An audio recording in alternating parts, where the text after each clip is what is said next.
Okay, so here we are. It's Rosh Chodesh Nisan. In we are in it.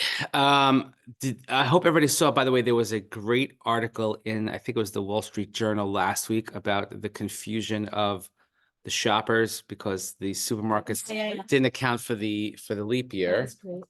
Here's, I don't know what that is. Do we know what that is? Is that somebody? I could open it from here, but just make sure it doesn't look. Oh, just walking around. It's not looking for us. It's just gonna walk around to the front door. Yeah. So people who were confused, and the supermarkets were clearly confused because they don't know what to do with the leap year. Okay, fine. And okay. So does anybody want to share today? Not all at once. Not all at once. I'm getting over laryngitis. You're what?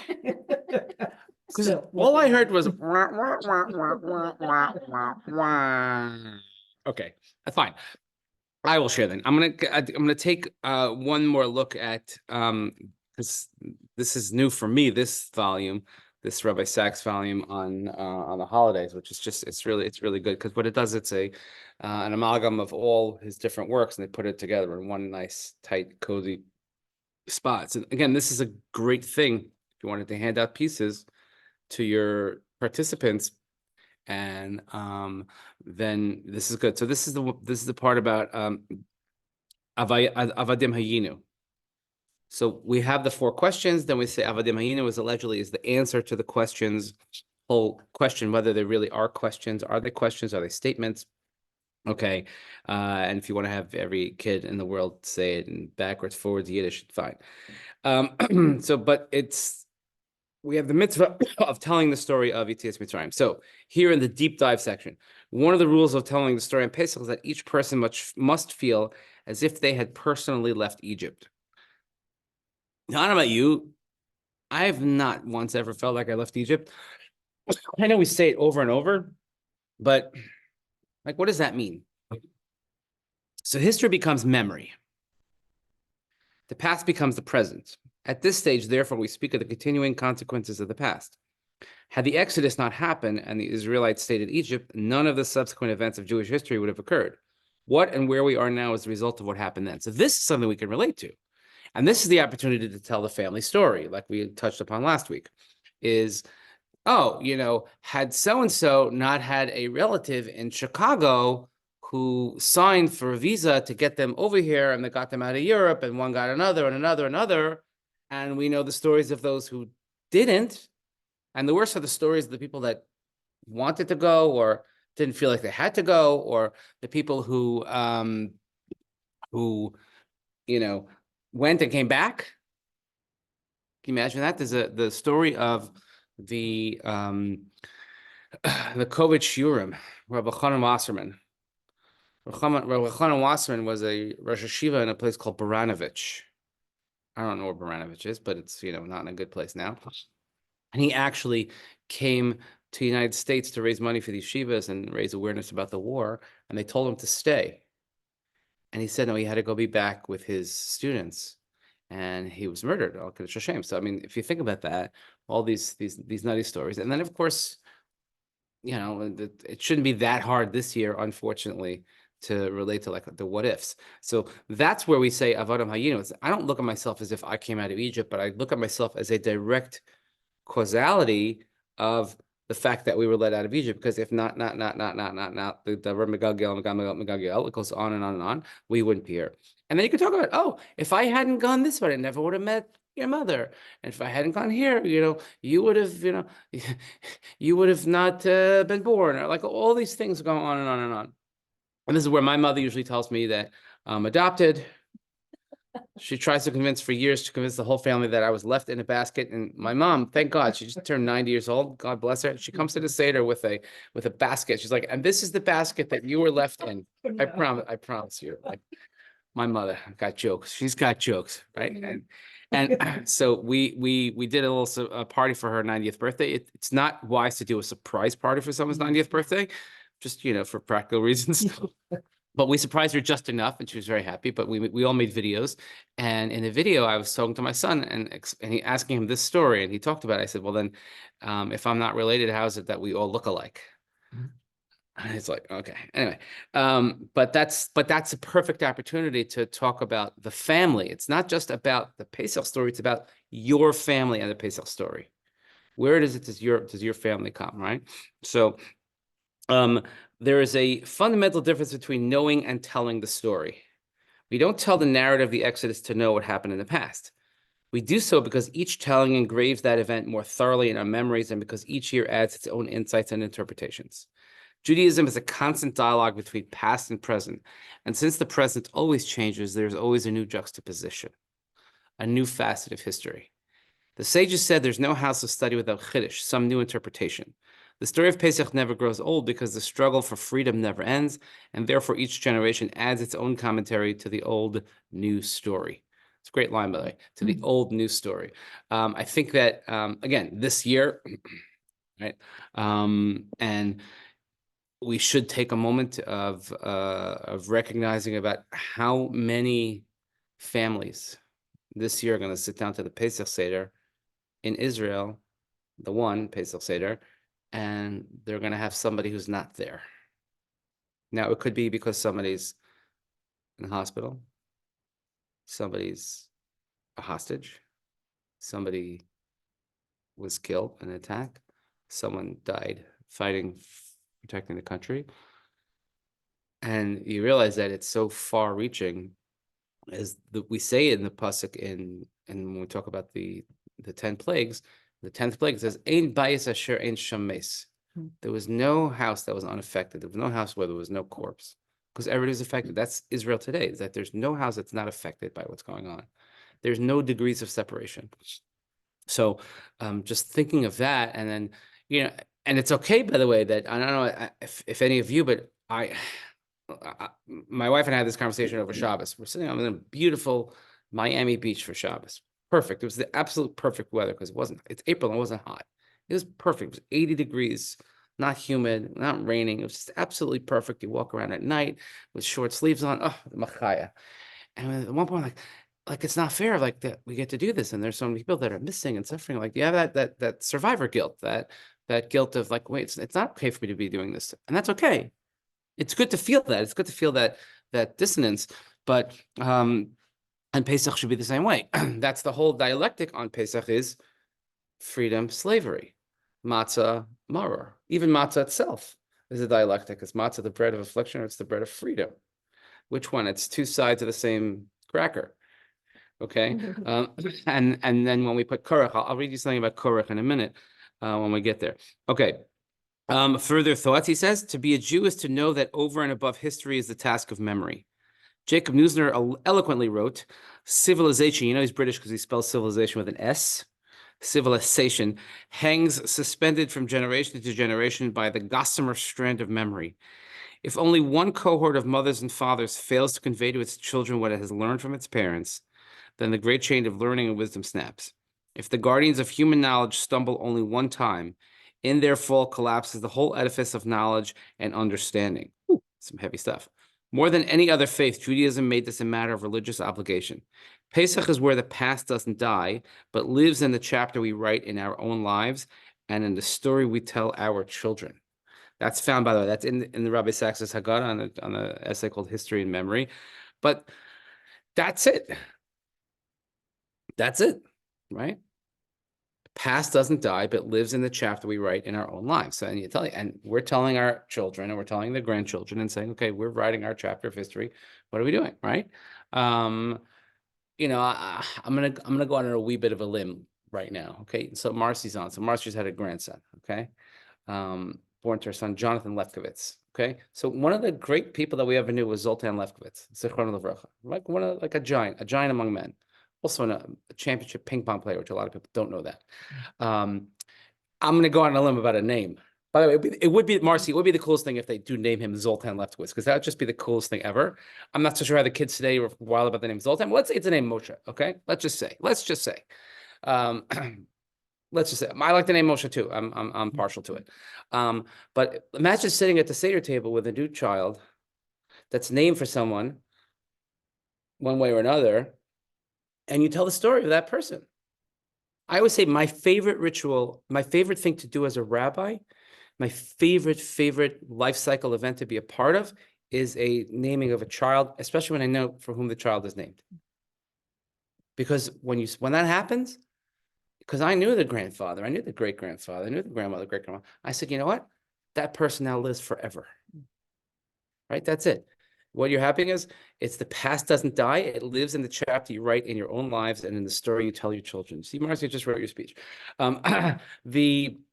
But that's exactly what it is. Imagine and telling, and if there are people, let's say if there are loved ones that are no longer at the table, and to talk about them, and to and also you say funny things. You say, oh, you know, I used to like we you have elderly parents, right? So what it's like to raise parents these days. It's very challenging. It's a full-time job, and sometimes one of the things we get annoyed about is that when parents say the same things over and over. Like you just said that. You literally just said that. Like, and I have to you have to control yourself, and you have to realize that you're working kind of on a different plane. But it's also like the reason why we tell stories over and over is because maybe there's a new context, maybe there's a new version of it, whatever it is, or maybe they're just forgetful. But guess what? Our kids are going to be saying that about us before long. So you have to be careful what we say about them, especially in front of our children, of how we treat our parents. It's a very challenging thing. You're done?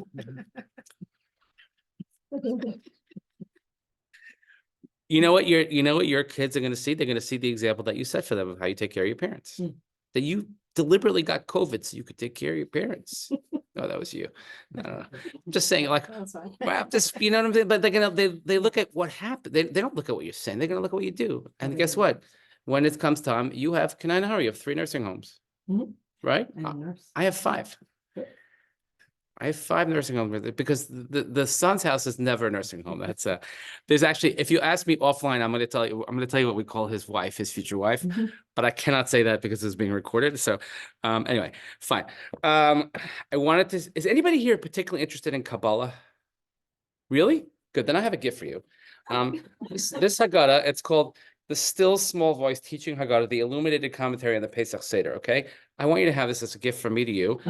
I don't know how I got it. I don't know how I collect Haggadahs. I don't know. I really hope that I didn't pay money for this. Only because, again, nothing against the author. I think it's just so not my vibe, is what the kids would say. I can't. So who's my go-to when I'm reading? I'm trying to read it a couple of Shabbases ago. And I literally can't get through it about spheres and the upper body, the lower body. And I'm like, what is this? What's going on here? Why is this in my library? Okay. So who do I call? Who's my Bucky and who do I call? So I call Meira. I call Meira Wertenschlag, who's my Kabbalah Rebbe. She is, and she has a Chavrusa and Zohar with my wife or something. I don't know, whatever. And I'm like, have you ever heard of this? Because I was hoping I can give it to her. She's like, oh my God, I have 3 copies. I love it. So, and she's like, she goes, she says, I could feel your eye rolls. She goes, that means that it's like spot on for me and not for you, because we have this ongoing thing about like different types of Torah. But we didn't do Kabbalah stuff. Yeah. Anyway, so that's this good. Use it in good health, and if you have any possibility of understanding it, please share with me because I don't understand it. So I mentioned this last week. This is one of this new one. It's called the How to Teach the Love of Israel at Your Seder, a traditional Haggadah with modern Zionist interpretation. Okay, so first of all, just this, I love this in the back. There is a longstanding custom that after was in this one, they writes it. I mean, it's written in a million places, but after a certain point in the service, they would sing, really after Shor Chamascha probably, they would sing Ani Mamen. Ani Mamen, and tell the whole story about the tune of Ani Mamen, how it was saved from the train to the Shoah and the Mujitzer Rebbe. See that? See that? And we have incorporated for years now that when we do Lashon Haba B'Yerushalayim, we also sing Hatikva. We rise, we sing Hatikva. If this is not your custom, please make it your custom, especially this year. Right? I don't think anybody would be disappointed. Unless you have some, anarchist or something at the table. I don't know who's there, but I think this year more than any year. Oh yeah, here it is. He has the animam in here, right? Right, exactly. That's Shulchan Mascha. But here they tell the story that according to Hasidic legend, the moving song was first sung by Rav Azriel David Fastag on the death train to Treblinka. But this tune, I want you to tune. It's a, I think it's Ani Mami Ani. I think that tune. So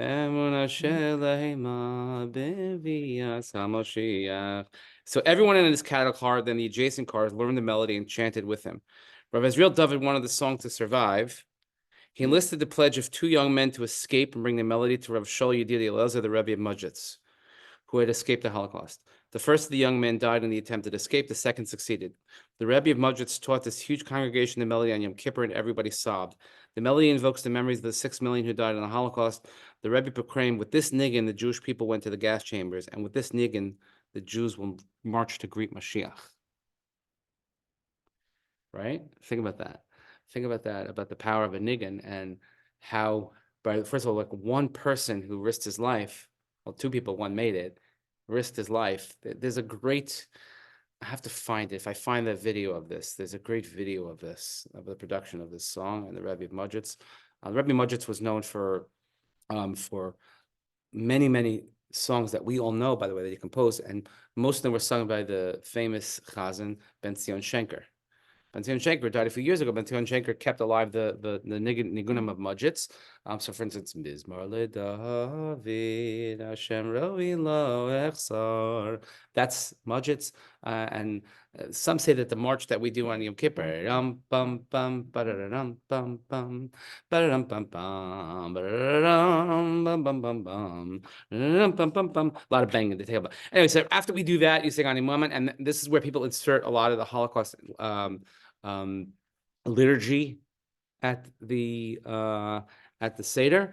I have a feeling that probably this year people more will opt for the Israel centric, less of the Holocaust centric. Not to belittle one or the other. It's just so, it's like still there. It's we haven't even processed it yet. So he has here an interesting. Is this Eliyahu and Avita? Yes. But he has here an interesting Dayenu. Everybody loves their Dayenus if we had this. So again, you could do this with it what you'd like, but I'll just share with you. In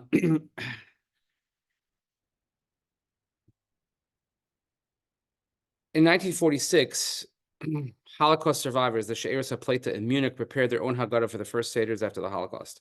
It was written in Hebrew, Yiddish, and published by the Zionist groups in the U.S. Army of Occupation. In 2000, a survivors Hagaddah was translated into English and published by the Jewish Publication Society. And this is from the survivors Hagaddah edition of to the Dayenu, and he adds his own footnotes. And then afterwards, I'll read you this. You probably heard of this before. You've seen that survivors Hagaddah. Had he scattered us among the nations, but had not given us the first crusade, Dayenu. Not the second crusade, Dayenu. But not the blood libel, Dayenu. Third crusade, badge of shame, black plague, Inquisition, Tachvatat, 1919 Ukraine. Ukraine, not Hitler. Hitler, but no ghettos, no gas chambers or crematoria. Gas chambers, but our wives and children have not been tortured, Dayenu. Tortured would not be forced into hard labor, Dayenu. Die of hunger, Dayenu. Disease of torture. And all the more so, since all these have befallen us, we must make aliyah, even if legally wipe out the gullahs, build the chosen land, and make a home for ourselves and our children for eternity. That's a heck of a statement there. Okay, so now, this is what he adds. For the Jews celebrating Pesach in the DP camps in 1946, Hitler might have been Paro, and the Allies would have been their saviors working with the help of God. This Dayenu recites not God's blessings as is traditional, but visitations of affliction, a veritable anti-Hallel. The conclusion replaces the hope of God's deliverance with a vision of ourselves working for Tzion. Okay. In an attempt to continue the use of Dayenu to describe the history of the Jews, I offer a timely, updated version that combines the exuberant optimism of the traditional Dayenu, the lamentations of the survivors Hagaddah, which those are in survivor families. You know that, like, is anything okay? Like some people, like this, the second generation stuff is very real, as you know. I bid the reader concentrate on the last line of his updated rendition, okay? Had God given us the UN partition vote, but not the victory of the war at independence, Dayenu. Shelley, hold on to your seat. I'm just telling you right now.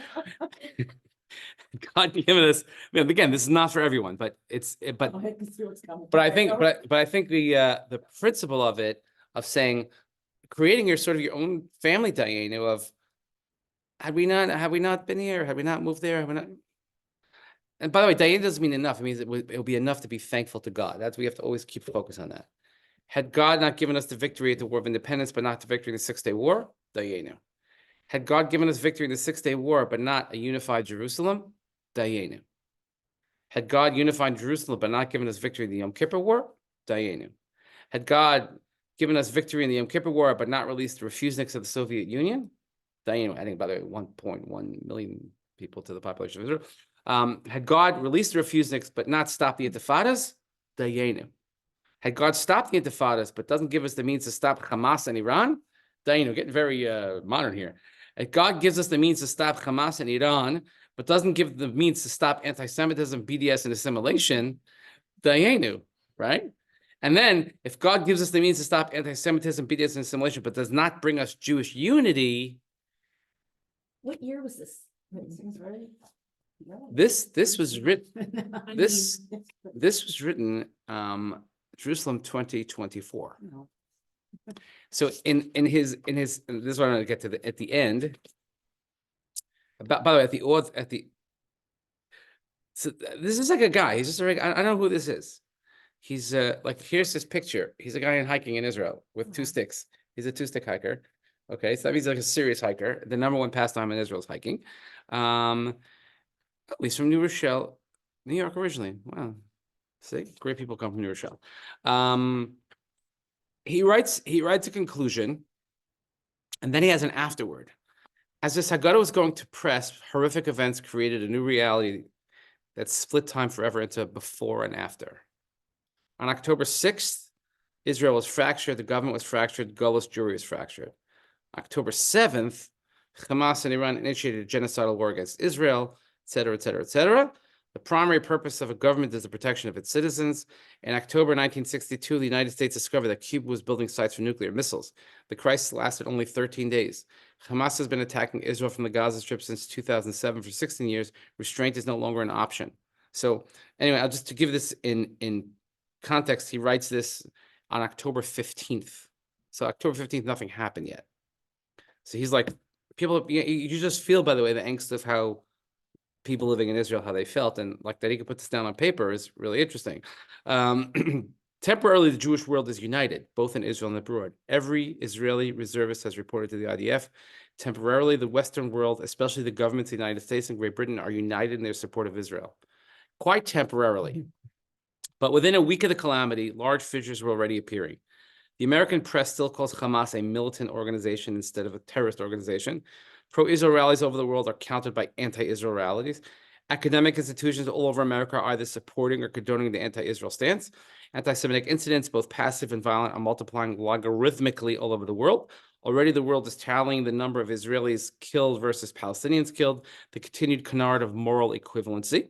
The canard that anti-Israel does not mean anti-Semitism is destroyed. We Jews are nearly alone again. Stories of Israeli heroism abound, and the Israeli civilian support for the IDF is unlimited. The hundreds of millions of dollars raised in 1 week for American Jews is astounding. Thousands of Gullah Jews wish to volunteer in Israel. Many have attended rallies. Many have hosted and attended FIDF events. Many have volunteered to serve in Israeli hospitals. Many have donated. Many have prayed. What did you do? He ends this. What did you do? Wow. By the way, this is October 15th. Think how differently this would have sounded in November, December, January, February, March, and here we're almost April, 6 months already. Since that, anyway, that's something. I'm gonna have that at the men's Seder. Okay. Yes, So they have made an additional. Yes. supplement. yes, that's a Menachem creditor. Is that I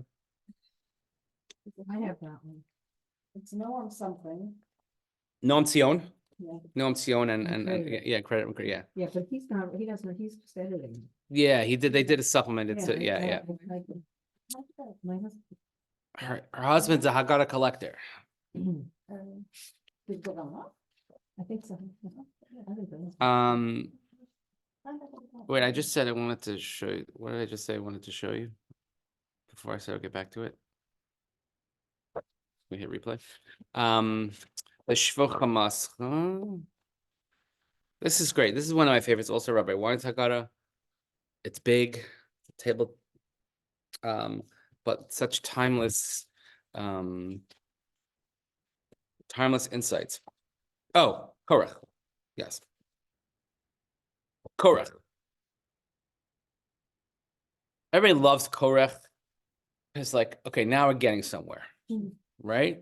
We got some stuff happening, and then the boom, boom, boom, boom, washing, benching, motzi, and then there's like somebody like nobody wants to talk. You know, like the best thing to do, by the way, is to have individual portions for every person at the table, so having to pass it around. If you could do that, Seder kits, save yourself a lot of time. By the way, you realize Seder's starting late this year. It's starting 8:31 or something. No, it starts. No, this year's later. It's much. You're 3 weeks later than last year. So the time makes it's a good half an hour difference. Especially if you have little kids, you know. My kids stay up late anyway, so it's like whatever. So we know we have maror korech maror matzah. Oh my God, it tastes so good this year. It's the same matzah as last year. It's okay. But you just haven't had it. Today, my kids, I said, remind me, it's Rosh Chodesh today. Oh my God, I can't eat matzah anymore. I'm like, okay, who eats matzah when it's not Pesach? Good luck. And then we get to Korach. Korach is already something fun. Like we're making something, we're building something. But amidst all the kind of exuberance of like really getting close to the meal, which is really what we're excited about, and being done with the blah, blah, blah, blah, blah, blah part, and we could like really dig in, let's think about Korach. So Rabbi Wein writes as follows. The matzah maror charosa sandwich attributed to Hillel, 1st century BCE, in Second Temple times, also included meat from the Pesach sacrifice. Imagine if you threw a little deli on there. Now that's a korech. Now we're talking. I don't need the hard-boiled egg. You can have your own hard-boiled. I don't need that. Since the Pesach sacrifice cannot be brought because the temple has not yet been rebuilt, our sandwich is much more bland than the ones of our ancestors in Jerusalem long ago. I think the sandwich of Hillel sums up the basic difficulties of human living. Matzah is representative of the pressures of time and circumstance that all of us face daily. I don't know about you, but I know a lot of people that live under constant lachatz, constant anxiety. I should be somewhere. I have to take care of this. I didn't finish that. I have that. They don't know how to relax. You know people like that don't know how to relax? It's a good tribute, by the way. It's a very good quality if you know how to relax. If you could sit, one of the great things I learned from my father, when, you know, he worked pretty hard. He was a doctor and he worked in hospitals and everything, but he always have time in the middle of the day to take a nap. Wow. He would just find time like a 15-minute, 20-minute nap or whatever. But I realized that he had a very calm demeanor about him. And it's a good thing to be able to like regulate and say like, that's okay. Like, you know, the world is not coming to an end every second. Not everybody can do that. It's actually a tremendous trait if you have that. So matzah, you have to finish 18 minutes. You ever been to the matzah factory? You see how, right? See, Zip, which one did you go to?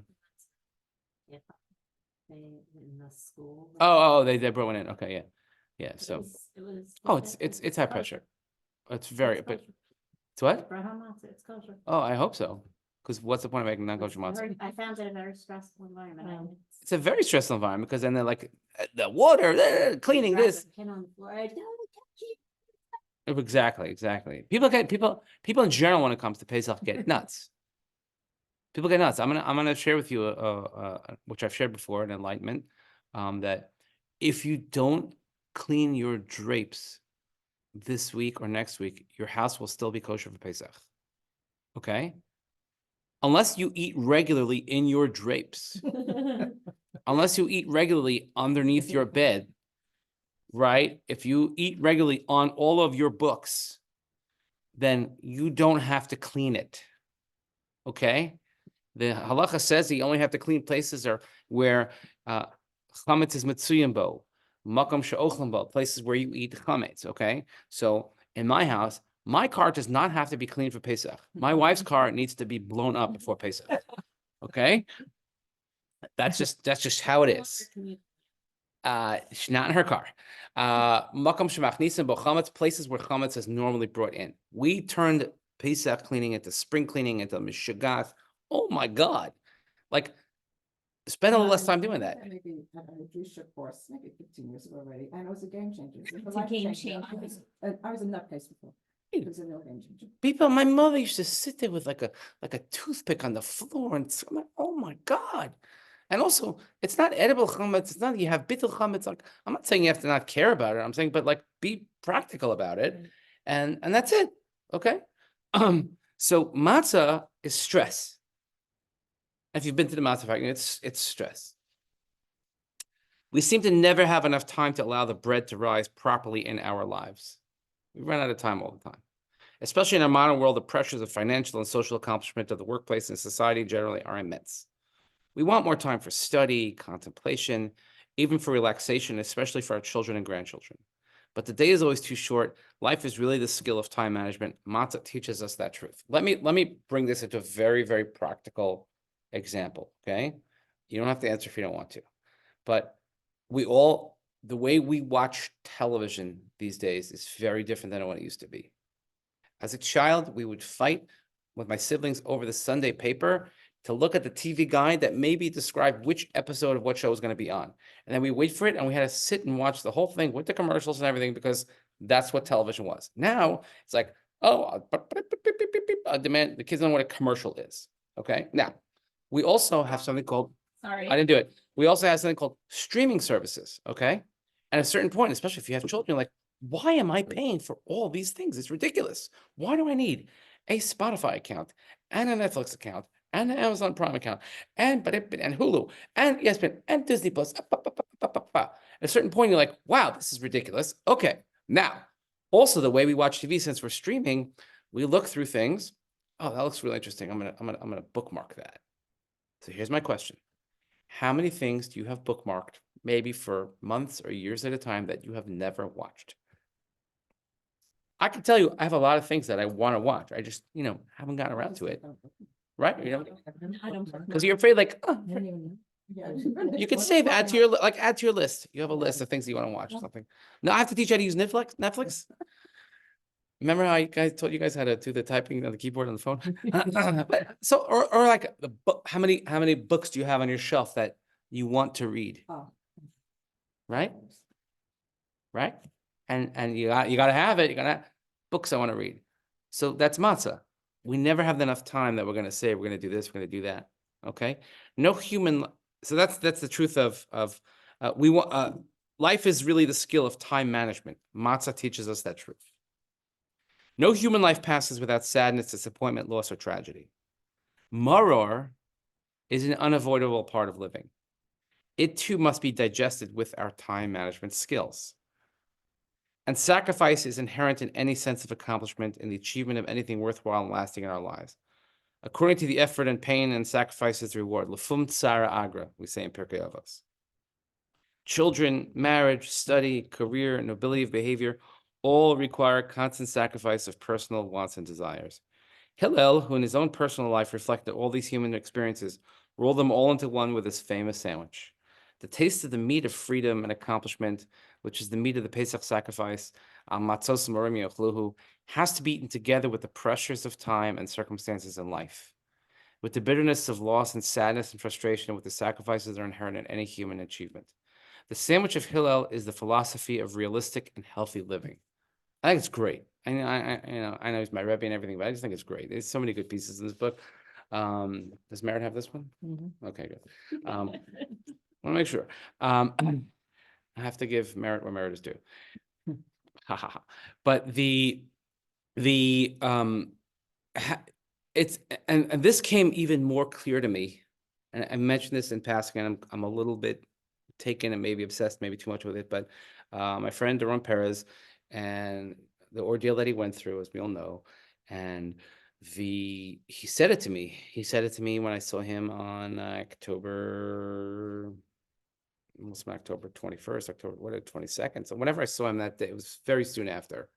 It was his first public appearance, and I had met him in the street beforehand. We arranged to meet, and he had just made the wedding. And he said, "It's possible that I learned that you could hold two of these sort of contradictory values at the same time. You can have absolute happiness and joy, and you can have terrible sadness and despair at the same time."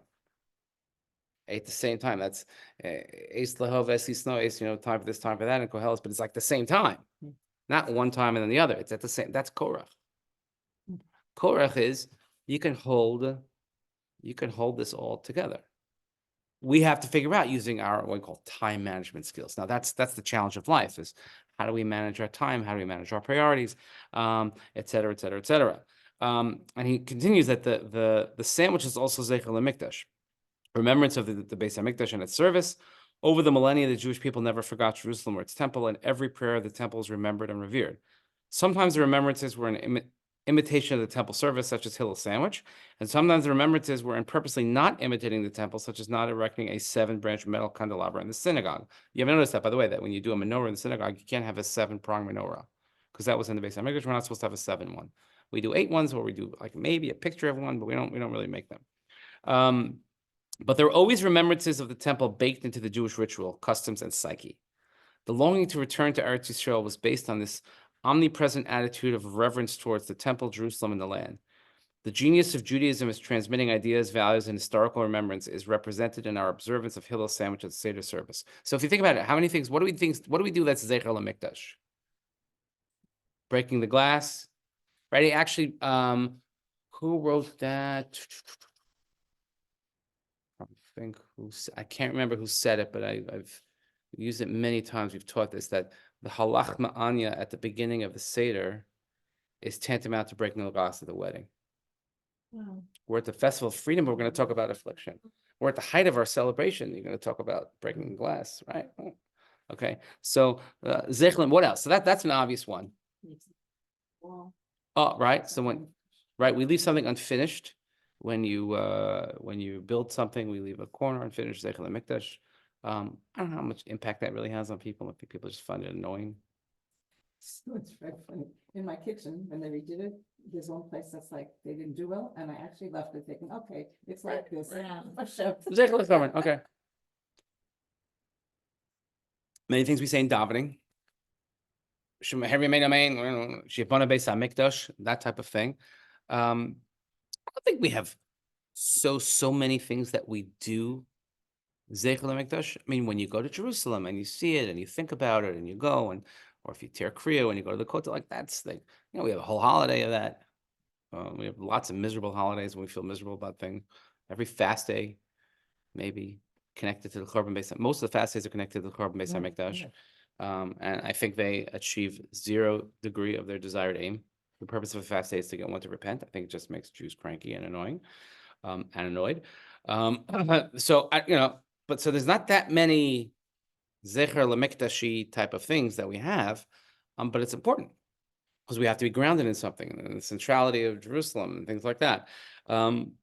Without ritual and observance, the values, ideas, and spirit of Judaism eventually fade and are never transmitted to later generations, no matter how good the intentions and lofty the ideals of those who wish to preserve Judaism without Torah mitzvahs. This has proven to be an unfailing rule of Jewish history. I loved it that many of my conservative and reform colleagues, they embraced the opportunity last Friday as a teaching moment. I was sitting on the tarmac, and all of a sudden they're like, yeah, you're delayed. I'm like, the weather's perfect, what's going on? And then all of a sudden I'm like, my phone was still, I'm like, is that an earthquake? There's an earthquake? Oh my God, there's an earthquake. So before everybody said it's the apocalypse and the end of the world and the second coming of this, that, and the other, I don't know. But apparently, I guess it makes sense, and I'm glad they did that. They have to check to make sure the runways are still usable when there's an earthquake of certain magnitude in New Jersey. I felt nothing. I was on the plane. I felt, yeah, and I'm waiting. And all right, so we waited an hour. They checked. Good and shine. But many of my colleagues, they use an opportunity to teach people about the bracha of shekochu gvurasim aleolam. You'd be amazed that people don't know that there is a blessing that you make over other things than Uncle Jaime's hamotzi at your wedding. Right? And they don't say it correctly. The hamozi. So funny. They send a whole long. They get all kinds of stuff. JCC ones. I've had for some people that's the only bracha they know. I've been at a wedding when they call up Uncle Jaime to do one of the brachas on the chuppah, and he gets up and he made hamotzi. That's great. No joke. it wasn't me running it, because if it was me running it, I would make sure in advance. I'd have everything always transliterated and whatever, but to get up and say, because that's you have a bracha, I got this, no problem, and you make the only bracha that you know. Okay, there's no bracha, right? So we paskin that generally there is no bracha on an eclipse. Lots of various reasons, interesting halakhic discourse, but that's the thing. I'll finish this paragraph here. Is justice? I'm saying, but a lot of people, the ritual is so important, which is why people always embrace the Pesach Seder, because very few times in their Jewish year do they have ritual. I find it. We have loads and loads and loads of people. We had this the other night here. I don't know if you knew about this. We did this challah bake. When I say we, I mean I had nothing to do with it. They asked my wife to run it, and she ran it. They did a challah bake for Federation, young leadership. They had 75 young women who've been to Israel, and and they just were like thirsting for something real. They probably never made challah. They didn't know that there's a bracha to make challah. I'm not kidding you. And to see it, it's amazing. And I see it all the time. But like they know what we're doing is blah, and they want something more. I give a lot of credit. People like to look down at that, saying, "Oh, you don't know anything." You know, I'm like, I look like the opposite. I'm like, look, they're taking time out of their days and they're leaving their kids at home, whatever, and they want to do something meaningful and Jewish and for Israel. So there's no substitute for genuine ritual. There isn't. I say it also when we had a wedding yesterday, and thank God this was not even a conversation, but I've had conversations with weddings and people say, "Oh, I don't like the custom of going around 7 times." I'll tell you what, I'm gonna go around 3 times, and she's gonna go around 3 times, and we're gonna go around once together. And I'm like, that's such poppycock nonsense baloney. Like, stop it. I'd rather you didn't do it at all than do that nonsense, make up your own thing. Like, stop it. Like, don't do that. It's ridiculous. There's a reason why we do it 7 times. There's a whole thing, okay? But and then, by the way, you don't have to do it. If you don't do it, you're still married. It's a custom. It's a custom. But like, I'm just venting. But no, but thank God, like this wedding we had was perfect. Everything was great. Justice Louis D. Brandeis, the first Jew to serve on the United States Supreme Court, had an uncle, Louis Dembitz, in Louisville, Kentucky, whom he loved greatly. Remember the time when it was like such an I went to Brandeis University? Wow. Now, not so much. Okay, but they're making a comeback. So I was at this conference that I helped run a few weeks ago, a Zionism conference for rabbis, and we had a panel of these students who were really fighting anti-Semitism on campus, including the kid with the coolest name ever. That kid, Shabbos Kestenbaum. He's a kid that he's suing Harvard. He's in graduate school. Fun.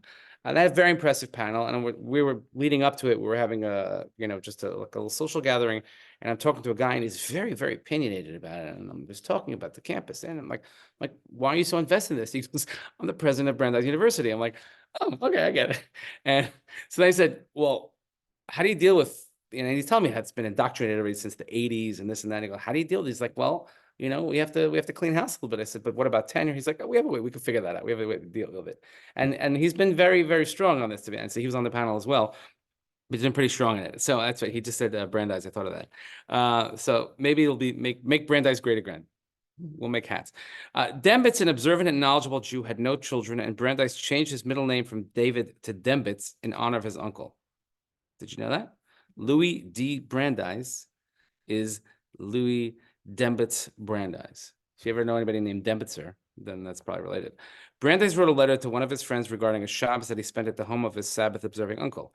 He described the candles, the table set in gleaming white cloth, the delicious food, the serious but pleasant conversations at the table, and the rest of the day, the serenity and peace that reigned in the home, and the blessed detachment from all worldly affairs. He ended the letter by saying, how I long for such a serene Sabbath day, but without the restrictions. The stark truth, however, is that without the restrictions, the serene Sabbath day can never be achieved. Without loyalty to Torah and an attitude of observance and mitzvos, there can be no true guarantee of Jewish survival, whether in an individual family or regarding the Jewish people as a whole. I know that a number of people have reached out to me if I have any advice about what to do. Now, for some of us, it may not be an issue. Some people it is. You have a lot of different company at the table at the Seder. How in the world can I get people to put their phones away? Now you go like, oh my gosh, right? So for you and me, it's not an issue. Some people it's an issue. It really is. It really is. to the point that somebody even said to me, if you're so interested in taking pictures, I'll hire a photographer to take pictures so long as you put your bloody phones away. You can do like in school, make a box, this and that. Because, and this is someone who's not overly observant, very, very traditional, extremely, extremely sensitive to this, and saying like, we work hard on this, I want it to be meaningful. And how do I maintain the sanctity of this ritual without ruining it? Because you have to post it on Facebook, or, well, if they're younger, then it's definitely not on Facebook, but on Snapchat or on, TikTok or whatever it is. Like, how do we, because they understand without the ritual and without the restrictions, it's just not the same. It's just not the same. So, and look, that was a big challenge 4 years ago. Now, with the Zoom, with the COVID, I mean, so that was different. That was just different. We allowed certain things because we were worried about people being alone. And being alone, Pesach is probably the worst thing ever in the history of the world, ever. I mean, Baruch Hashem, I've never experienced that. And it's the saddest commentary that the Rambam writes in the laws of Chametz Matzah, that if a person, you have to ask someone at the table. And even if it's your wife, you have to ask your wife. And if you're alone, you have to ask yourself. I always found it to be one of the saddest halachas ever. If you're alone, you have to ask yourself, "Hello, self. Why is this night different from all night?" "Oh, I don't know." Like, so I mean, do you talk? I don't talk to myself. I certainly don't listen to myself. But the aloneness was something that we were very worried about during that period. But that's a horasha. That was a unique set of circumstances. Unfortunately, some people kind of extended that. It's like, oh, wait a minute, let's just always have a Zoom Seder. But I didn't have a Zoom Seder that year. Let's always have why I have them over. I'll be it loses something. It does. Now I understand it's meaningful for some people and the way they connect. I get it. But I'm just talking purely from a traditional ritual point of view. You know what? Without loyalty to Torah and an attitude of observance of mitzvahs, there could be no true guarantee of Jewish survival, whether in an individual family or regarding the Jewish people as a whole. So I am fully willing, if you guys are up for it next week. I don't know how knee deep we are in like whatever, and then that gives Vivian time to prepare and present next week with her triumphant return in person, right? Which we saw the paparazzis outside. We're going to walk you out the back door because the press is really. But if anybody would like to present, by all means. You mentioned the meat going in the sandwich and the egg. Do you actually put the egg in the sandwich? No, okay, just making sure I'm not missing something here. What do you do then? Who never knows when to eat Eat the egg before you start the meal. After you do that, You just throw it egg in and the salt salt water. And my father loved that more than anything in the world. And I don't like it. You skip it if you don't like the egg, meaning serve it, but you personally, you don't skip it. I don't eat it. I I don't eat it. like to skip that. I'm a skipper. I'm a big skipper. But Although- salt water might be good for the phone. At the Seder, Put them on the phones. to accidentally spill some salt. water. Dip the apple in the honey. They picture Yeah, the put it iPhone in the honey. So the iPhone in the salt water. Okay, that's good. Bread. Yeah, but then you're gonna have a fight and it's gonna be a thing. It's like a whole, But they can't record it because they're. But- If it becomes a fight, is it? Right. So you have to find, that's why that I'm saying, so that's the struggle. Is there a way like beforehand, could we respectfully ask our participants, could you please just not like, I just always ask them in dinner not to, so it's kind of the same as. but even like beforehand, like now saying, okay, you're coming, I want it really special this year. And I mean, you could use a little, I don't know what works on your crowd. Sometimes it's guilt, sometimes it's love, sometimes it's, it's incentive. I don't know, but like, could we just like, could we have a radio free, an off air kind of Seder? Would be really nice. Like to have everyone's full attention. But you understand it's a struggle. It's a big struggle. And we don't not want them there, obviously. But so it's a I like, and I say like I don't have to deal with that. But I really can empathize with people that do. And I know it, I get it. I really do. I really, really get it. I don't know, maybe it's about to talk to school teachers what they do, but they have the ability to inflict consequences. We don't want to inflict consequences. The last thing we want is a Seder to be a negative experience. We want it to be something that's memorable. But I think you can have both. I think you can have memorable without electronics. It's possible. So I don't know, maybe have like all right, you can have like 15 minutes. I don't know, whatever might work for you. So we'll, God willing, continue this next time. And keep at it, keep at it. It's all good. One less curtain, one more Dvar Torah.